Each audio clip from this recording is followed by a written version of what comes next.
I want the people listening to this who are interested in entrepreneurship, the Muslims who listen to this podcast, to have a few actionable tips that they can take home to help develop their fearless mindset when it comes to tackling their business. So can we give them a few tips, a bit of advice, maybe habits they can implement to help develop that mindset for them?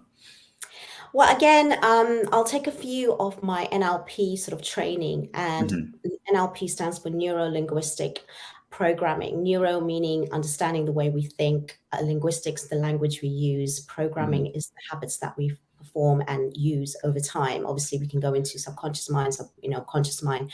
But the thing is, when it comes to, there's a section in NLP which is called presupposition, meaning that there are assumptions that we have in life. So, for example, if you look at life as feedback is failure, failure is, is sort of like, you letting yourself down and you actually never been getting up again, that's an issue. But if you look at failure as feedback, then again, that gives you the power to actually not have the fear of failure.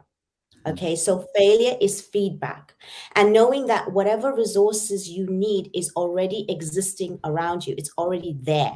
So there's a list of presuppositions in NLP that helps you navigate the way in which you would work, because you have this kind of way of thinking, and there's a list. And I think that's what it is, because a lot of us, we just have a what if negative scenario that constantly comes up. And if you've got something to counter it by something like this, that if something doesn't work, you'd be like, well, it just gave me some sort of feedback, just like, the guy that invented the light bulb, Thomas Edison. And he said, I've obviously, applied this kind of technique 1,000 times. So, at the end of the day, it's important to realize I did not fail. I just found 999 ways of not knowing how to do it. Again, it's the way in which you think. Okay, that will take away that fear, that will continuously help you drive in. It's the meaning behind it. It's the drive. It's the belief of what you're doing has some sort of purpose, and that it's going to serve somebody. And then that fear becomes a lot less, again, taken away from yourself, and then having these presuppositions that understand certain distinctions, because in life, we look at certain things, which is such limiting beliefs. And I don't mean religious beliefs. I'm talking about these cliches that we hold around with us, and people speak, and I listen to language. Read the book called Clean Language, because we speak in metaphors, and these all mean something, and we create the meaning. When I start off a lesson and I'm like, life is meaningless, what is that? What does that come for you? And everyone's like, what do you mean life's meaningless? And I mean, no, it doesn't mean that there's nothing there. It means that you create that meaning.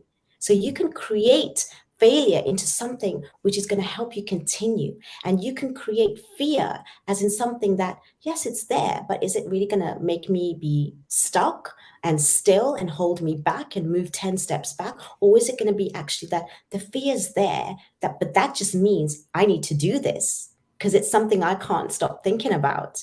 So again, it's a way in which you perceive things and make meaning. We are meaning-making sort of individuals, right? We make meaning about certain things, and those meanings can either hold us back or it can serve us. Okay. Definitely. I love that, mashallah. So I love that you actually gave a way to approach it, again, based on perspective and based on how we interpret, the events in our lives and how we go about these challenges that we're going to face as entrepreneurs.